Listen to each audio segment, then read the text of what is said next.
Howdy, this is Mackenzie Franklin from SideGame LLC here in Colorado Springs, Colorado. Today we're going to be taking a look at Messina 1347, published by Delicious Games and designed by Vladimir Suhi and Raul Fernandez Aparicio. Now this has no lid lift, so let's go ahead and take a look inside. Now first off, we lift the lid here. And inside, we're going to see that we have lots of different sections. There's lots of components and lots of little tokens in this game.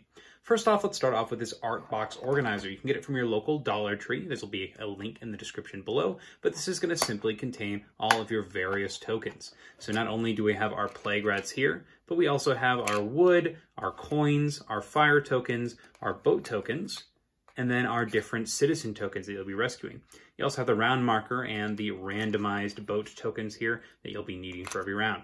So it's really nice to have these in this specific order because they match the order that they're actually going to be coming in on the boats. So you want to have the greens at the bottom, brown in the middle, and then the blacks on the top. And this works perfectly there. So these are everything in that art box organizer. On this left side here, we're going to have a small plastic container. This is actually cut out from another game, but anything will do in this case. You can use a plastic bag or a small box. We're going to have all of our plague cubes. They are actually in their own separate bag because you only use a certain amount of them every game. So you simply hold the cubes you're not using and then pour out the rest. Up next, we have all of our larger tiles. So at the start of every game, you're going to need to put these wagon tiles based on the player count in ascending order based on this number on the back. So make sure that those are all grouped together. You have this additional tile if you're using the advanced mode. And then you also have all of your workshop tiles. They're separated into twos as well as ones here, as well as the type of building that they are. So you want to make sure that those are organized in a correct way, and then go ahead and just kind of stack them all in the appropriate categories here. That way you can simply pull out what you need and place it on the correct spots on the board. So those all fit very nicely into this container here, and you can separate them as you see fit. Up next, we have our player components. These are going to include all of your workers, your discs, your cubes, as well as your control markers for the board. So you're going to have one of those for each player. On the right side here, you'll have all of your tiles for the game. The tiles are separated by player number here. So this is from a 2 to 4 player game. And then you'll also have B tiles that are 2 to 4, C tiles that are 2 to 4. And then you'll start going to specific player counts. These are only for 2 player, only for 3 and 4 players, and then only for 4 players. You're going to be making the board out of these tiles. And so you want to make sure that you have them separated so you can randomize those boards, but also put the correct components in. So that's all of the tiles for the game. This bag here is going to contain all of your solo tiles. The solo bot is going to be doing its actions randomly, so you'll be pulling out one tile at a time randomly from the bag to have it perform its action.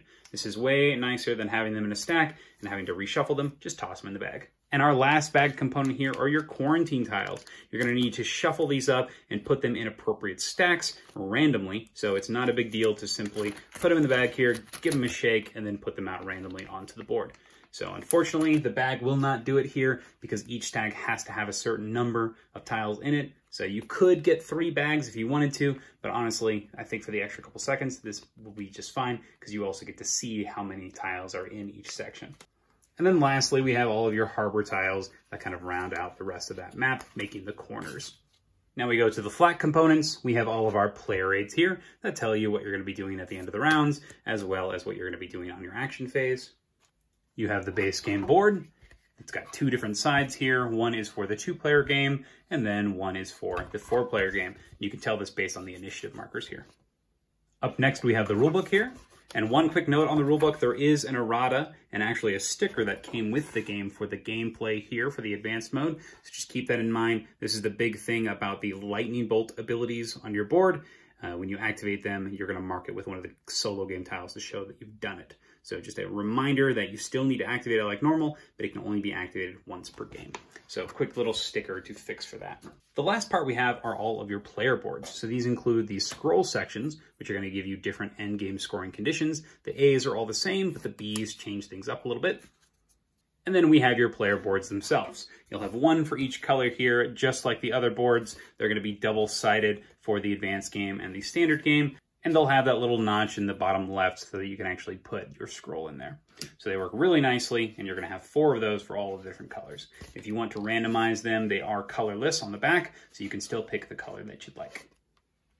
And last but not least, a silica gel packet in here for freshness.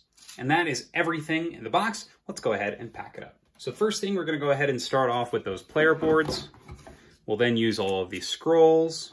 We'll then put the main game board on top, followed by the rulebook, all our player aids, our art box organizer, our plastic container here with some of our tiles, our large tiles, our harbor tiles, our player components, our solo tiles,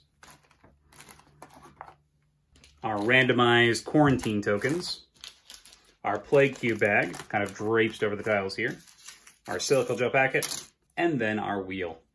And that is organizing Messina 1347. If you have any questions about what you saw here, please let me know down in the comments below. How do you organize your copy of Messina 1347? Is this one that you're eagerly anticipating? I'd love to hear what you think. Thank you so much for watching. SideGame Strong.